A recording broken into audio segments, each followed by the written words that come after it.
Hello, welcome to A Book a Day. I am Lily, and the book I will be summarizing for you today is The Power of Habit.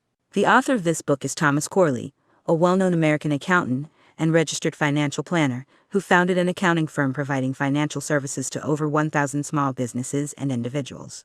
Due to his work with many wealthy clients, Corley conducted an interesting study over 5 years, researching the daily habits of 177 wealthy individuals and 128 poor individuals. While the sample size may not be large, these 177 individuals were almost all multimillionaires. Corley conducted a study in great detail and discovered that wealthy individuals had certain commonalities in their habits, while poor individuals had their own shared habits. However, the habits of these two groups were completely different, with wealthy individuals' habits leading them to a continuous life of wealth and prosperity, and poor individuals' habits leading them to a life of scarcity and low energy. So who qualifies as a wealthy person? Why should we learn from wealthy individuals? Does having money make someone great? Although there are many things in this world more important than money, a person who can accumulate vast wealth has surely understood certain things better than the average person, or has more experience in pursuing wealth, and has experienced more setbacks. Whether or not one is interested in making money or becoming a multimillionaire, there are always simple and impressive qualities worth learning from wealthy individuals that can improve one's life. After reading this book, you may discover that true wealth is not just material wealth, but also spiritual wealth, a good life state, and harmonious interpersonal relationships. Corley mentions at the beginning of the book that he had a fortuitous opportunity to write this book when he was giving financial advice to an entrepreneur. This entrepreneur had strong business abilities, and his company was thriving, but he was unable to balance his income and expenses, and even faced financial pressure every time he paid his employees. Corley spent several months analyzing the company's expenses, production processes, labor rates, and industry comparison data, but found no problems. It wasn't until he discovered that this entrepreneur had terrible lifestyle habits, spending a lot of money on nightlife, that he realized why the entrepreneur was facing serious financial pressure. If the entrepreneur continued to maintain these habits, no matter how well his company did, he would not be able to solve his financial problems, let alone become wealthy. You see, the author has a unique definition of wealthy individuals, and simply earning a lot of money does not make someone wealthy. Only those who can achieve a balance between income and expenses, have a healthy and good life state, can truly be considered wealthy, and if these qualities cannot be sustained, then they cannot be considered wealthy. Furthermore, to better reflect the characteristics of these wealthy individuals, he deliberately chose those who started from scratch and became successful through their own efforts, rather than those who gained wealth through lotteries or inheritance. The theories presented in The Power of Habit have been published in over 20 countries and hundreds of media platforms, changing the perception of wealthy among a large number of readers worldwide. Typically, wealthy individuals are imagined to be more comfortable and at ease. But after reading this book, you will find that wealthy individuals are actually a group of people who are more skilled in planning and patience. I will interpret this book in 2 parts. The first part will focus on the word wealth, discussing what habits make people richer, and what habits can lead to poverty or even depression. The second part will focus more on the word habit, exploring how to develop good habits to improve one's life and career. In the first part, I will provide a detailed analysis of the habits of the wealthy in 3 aspects: daily life, personality traits, and interpersonal communication. Firstly, what are the differences between the daily behavior of the rich and the poor? The biggest difference is that the rich are more cautious in their words and actions. In their private lives, they are full of restrained habits. If you take a look at the daily schedule of world-class billionaires, you will find that their work is often very intense. They have high energy and good health. The wealthy generally care about their physical condition, and they are well aware of how important health is. In a survey conducted by Thomas Corley, 76% of the wealthy spend at least 4 days a week doing aerobic exercises, such as running, jogging, walking, cycling, swimming, etc., for 20-30 minutes. These exercises do not require going to a gym, and can be done regardless of your economic situation. In terms of diet, even if they are busy, 75% of the wealthy do not go to fast food restaurants that sell fried foods. The reason is simple. Fast food may be delicious, but it can easily cause health problems such as obesity. Everyone understands this, but when they see delicious food, they cannot resist it. The wealthy, on the other hand, can resist it, because they believe that health is more important than taste. They judge whether something should be done based on its long-term benefits, not just their current desires. Similarly, when shopping, the wealthy are very rational, and do not spend large sums of money frequently to satisfy their short-term desires, but rather carefully plan their assets. The wealthy read a lot. 85% of them read at least 2 books a month, and 88% of them read for at least 30 minutes every day. So what do they read? 51% of the wealthy like to read history books, believing that reading stories from the past can help them find solutions to current problems. Among them, 55% of them will read books on personal growth, and 58% of them read autobiographies of successful people to study their predecessors' successful experiences. The most popular books are professional learning materials. 79% of the wealthy will directly read the most accurate and authoritative information, rather than relying on hearsay or second-hand information. Secondly, let's talk about the character traits of the rich. The wealthy have some special beliefs. They all believe in their abilities and passions, and they believe in their own decisions. Some of the wealthy are talkative, while others are quiet and introverted. But regardless of their behavior, they are often very confident. In Corley's survey, 90% of the rich do not believe in fate. They believe that their lives are in their own hands. 79% of the rich firmly believe that they can escape poverty or rise from the middle class to the wealthy class. Note that this confidence is not superiority or arrogance, but trust in their own abilities. 90% of the rich believe that hard work is more important than high intelligence, and they believe that diligence can make up for lack of ability. They are confident because they know that they are hardworking people. This confidence allows the rich to have a more optimistic attitude than ordinary people, and they believe that persistence can bring good luck. 54% of the wealthy believe that optimism is an important factor in success, and as many as 92% of the wealthy believe that as long as they persist in what they love, they can create good luck. They always pursue their dreams and goals with single-minded determination. From striving for their dreams to achieving them, it takes them an average of 12 years. Imagine how many setbacks and oppositions they face during those 12 years. Without the confidence mentioned earlier, it would be very difficult for them to persist. The wealthy are decision makers, and regardless of age or gender, they exude a decisive air. 91% of the rich make decisions for their own businesses. They make decisions quickly, like generals, and fully accept the consequences of their decisions. When it comes to important matters, they do not procrastinate or overthink, but take clear and prompt action. This trait may seem similar to that of a gambler, but the difference between a gambler and an excellent decision maker is that the wealthy not only take bold actions, but they also think carefully before making decisions. They have strong professional abilities and a sense of responsibility for their business. That is to say, they can make decisive decisions because they think clearly and execute strongly. Whether introverted or extroverted, the rich's hearts are always full of passion, and this passion is genuine and long-lasting. Not just a momentary impulse. 82% of the rich insist on doing what they are interested in. They set and pursue grand goals, and 55% of the wealthy spend at least 1 year pursuing a particular goal. When pursuing a goal, the rich are very clear about the priority of everything, and they will not compromise by doing things that are unrelated to their goals. Regardless of who or what it is, if it may hinder them from achieving their life dreams, they will say no without hesitation. Refusing others may seem unkind, but the wealthy are aware that if they do not refuse, it will be even more difficult to achieve their goals. This cannot be called selfishness because their goals are often lofty and require their full efforts. Therefore, they are extremely stingy with their time and energy. The wealthy choose to do the difficult things first and eliminate all unnecessary obstacles. Thirdly, let's take a look at the rich's habits in interpersonal communication. The wealthy are very good at communication and building stable and long-lasting relationships. First of all, the wealthy are more cautious when speaking. 94% of the rich do not gossip. Most gossip is negative, and gossip is not good for interpersonal relationships. Why is spreading gossip not advisable? Because this is judging others, and this behavior can make people narrow-minded and bitter over time. Think about it carefully. We have all been victims and spreaders of gossip at some point in our lives. I have seen some people who are very smart and talkative, and have a lot of insightful things to say, but have accomplished nothing over the years. These people have one thing in common: they like to comment on others, but they use their intelligence in the wrong way. Moreover, gossip often backfires. In a small circle, the person being gossiped about will usually know who spread the gossip, and from then on, they will hold a grudge against that person. Even if it is not gossip, the wealthy will not say whatever's on their minds. 94% of the rich do not completely reveal their thoughts, and they even demand themselves to control their emotions in reverse. 81% of the rich have developed the habit of controlling negative emotions.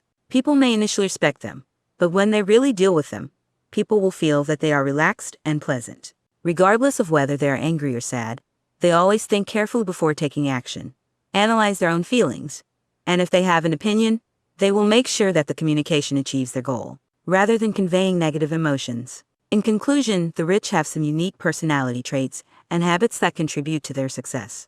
They have confidence in their abilities, pursue their passions, and make decisive decisions.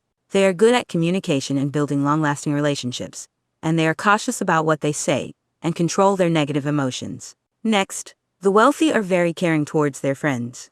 The rich will remember to call and send birthday wishes. Up to 80% of millionaires will take time out of their busy schedules to call their important people and send them birthday wishes. Many of these people are not very close, but a birthday call can add a life support system to their relationship, and 25% of those who receive birthday wishes will reciprocate. This back and forth will help the relationship move beyond the phase where it needs a life support system. Similarly to birthdays, when someone important in their life has a new baby or gets promoted, the wealthy will often call to express congratulations and form a strong emotional connection with the other person, which can make the relationship between the two parties more stable. The wealthy have many loyal friends around them, but people always tend to think it's because they have money and overlook the efforts they have made.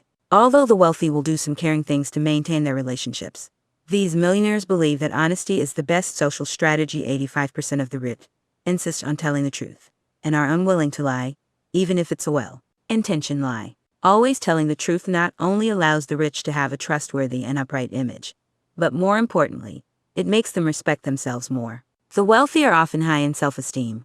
Lying is a moral degradation of themselves, and the cost of making up for a lie is too high. Some people may have become slightly rich by deception, but most millionaires will not disperse their energy to maintain lies. Furthermore, in terms of social relationships, the wealthy pay special attention to building effective networks and stabilizing these relationships. The wealthy will cultivate their networks. 86% of the rich will make friends with people who can help them achieve their dreams and goals, and they will make friends with people who share the same aspirations. After having a dream, we need to be with those who support us. Charles Schwab, former president of Carnegie Steel Company, said that when people receive praise, their performance will be better than when they are criticized, and they will work harder. Of course, the author is not asking you to reject criticism, but to say that we need people who can provide clear constructive advice, and these people are your true supporters. They may be a successful senior who knows what they are talking about. Our goal is also the direction they have worked hard towards, because they have achieved success, so their understanding is valuable. The weight of advice does not lie in whether the speaker is older than you, but whether he has achieved something in a certain field that you recognize. If we want to achieve our dreams, we must surround ourselves with supporters who are willing to truly help us, and we should decisively stay away from those who do not provide constructive advice and simply pour cold water on us, just as we stay away from gossip groups. After discussing the habits of millionaires in the second part, let's rethink habits. Hume once said that habit is the best guide in life. The author also believes that habit is the mother of luck. A good habit can bring good luck to people. Don't envy those who say they're lucky. They may have some good habits, but they have not realized it themselves. The author believes that luck can be divided into 4 types. There is random good luck, such as winning the lottery, and random bad luck, such as sudden accidents, or a tree falling on a house. These 2 types of luck are beyond the control of ordinary people, so we will not discuss them. But there are 2 types of luck that we can change. The third type of luck is called opportunity. This good luck is the byproduct of good daily habits. Good habits are like apple trees.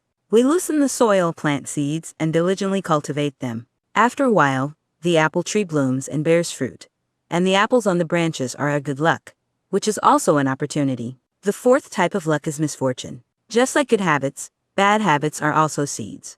They will take root, sprout, grow, and eventually bear unfortunate fruits, such as losing a job, investment failure, divorce, illness, etc. These 2 types of luck may seem mysterious, but they are actually the result of our daily behavior. To achieve success, we must attract the right kind of luck.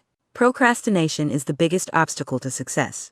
The author believes that procrastination is a typical habit of poverty. Moreover, procrastination will hinder you from developing good habits. Therefore, if you want to develop good habits, you must first solve procrastination. Even if you are a genius, once you develop the habit of procrastination, you will eventually be lost in the crowd.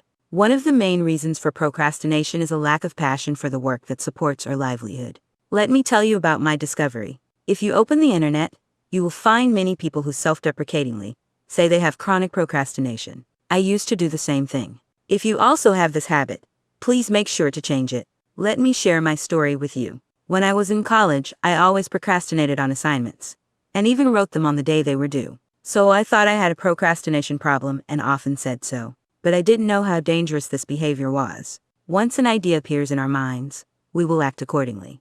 Once habitual thinking is formed, we will continue to repeat our previous thoughts. I became more and more procrastinating, but I seemed a bit proud. I am a procrastinator. That's just who I am. Stop. This I am who I am thinking is just me trying to confirm my existence. Later, I realized that this way of thinking did not benefit me at all. If I wanted to, I could actually be a person who is very efficient at work, writing and reading. I could drive myself to complete the most important work with high efficiency and quality. If I had not labeled myself in my freshman year, maybe I would have turned this flaw into an advantage years earlier, changed my procrastination habit, and accomplished more. In the book, the author provides some tools to cure procrastination, which I have summarized into 3 points. If you follow them, you may be able to become a person without procrastination. First, make a daily to-do list. Successful people use a to-do list to help themselves accomplish tasks. A daily to-do list can be divided into 2 types: regular tasks such as daily chores, going to the bank, meeting with clients, etc., and goal-oriented tasks. The latter are tasks that must be done every day, such as reading and running. In other words, they are the habits you want to develop.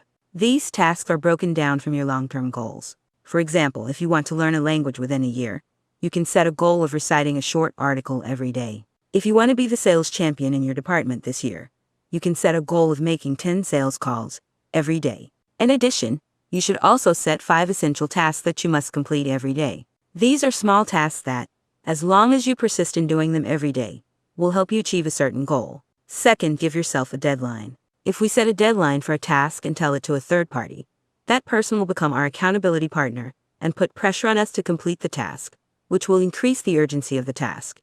Moreover, when we receive attention from others, we tend to perform better. Third, say to yourself, do it now. Instead of constantly telling yourself that you have procrastination, it's better to use a different mantra. The author suggests repeating the phrase "do it now" in your mind, which will motivate you to start working on the tasks that have been piling up. If you are no longer plagued by procrastination, you can try to change your previous habits. Look at which habits are good and which are bad. The method is simple, just follow it. You need to find a piece of paper and fold it vertically. Write down everything you do every day in detail on the left side, like a ledger, 1 task per line. For example, 1. In the morning, lie in bed and watch videos for 10 minutes before getting up. 2. Brush teeth after getting up. Listen to audiobooks while brushing. 3. Eat breakfast, 8. Leftover cake from yesterday. Feeling full after eating. 4. Take a taxi to work. Continue to listen to audiobooks on the way. Then evaluate your current habits. Put a plus sign, plus, next to good habits and a minus sign, next to bad habits. For example, lying in bed watching videos in the morning is a bad habit, so put a minus sign. Listening to audiobooks is a good habit, so put a plus sign. Overeating breakfast is a bad habit, so put a minus sign. You see, through this chart, it's clear what needs to be corrected. No wonder I've gained weight, because I spent the time I originally used for morning exercise watching videos, and even ate a cake. No wonder I've been spending so much money recently, because I took a lot of taxis. This chart is your habit awareness chart to change a habit. We must start by being aware of it. The purpose of this step is to make us aware of the existence of bad habits. We can then target specific habits that are holding us back and improve our lives. However, most people completely ignore this step and jump directly to the step of adding new habits. Many people write down their New Year's resolutions at the beginning of each year, and then write down the same resolutions the next year, because they have no concept of their existing habits, and therefore cannot cultivate new habits. Only by understanding our existing habits and being aware of their effects can we develop new ones. Next, you can write down the new habits you want to cultivate on the right side of this paper. For example, you can write next to get up after watching videos in bed for 10 minutes something like, this morning, as soon as I woke up, I did gentle morning exercises and felt energized. Next to breakfast, write down something like, today's breakfast was balanced and nutritious. I drank warm milk and felt comfortable after finishing it. The next day, whenever you are about to repeat the previous day's bad habit, just take a look at the new habit on the right side of the chart and do it immediately. The gradual changes we accumulate every day may not be noticeable, but at some point, they will snowball into a successful avalanche, and we will unknowingly gain a healthier body and a better job as a result. In conclusion, the essence of this book has been explained to you. To summarize, in the first part, I analyzed the habits of the rich in detail, from 3 aspects of daily life: personality traits, and interpersonal communication. Overall, The rich are more cautious in their words and actions. They are more confident and passionate. They attach more importance to cultivating good interpersonal relationships and have stronger emotional control. In the second part, we re-examined the relationship between habit and luck. We learned the cure for the greatest enemy of good habits, procrastination, and with the tool of the habit awareness chart, we can carefully examine our daily habits, thereby breaking bad habits and cultivating good ones. Finally, I want to share with you a checklist, which is a summary of the main points of the book and a summary of the habits of 177 millionaires by the author. Let's call this checklist the Wealthy Habits Commitment, because each sentence in this checklist begins with I. It is very suitable for you to keep and recite, and you can also forward it to the people you think of. Not for anything else, but for the positive spiritual power in these 10 commitments, which is worth repeatedly pondering and experiencing. I believe you will feel that the word wealth is not only used to describe money and material possessions, but also a richness and joy of the spiritual world. The wealthy habits given by the author are actually practical methods for us to achieve material wealth, spiritual wealth, and interpersonal relationships. Here are the 10 commitments of wealthy habits.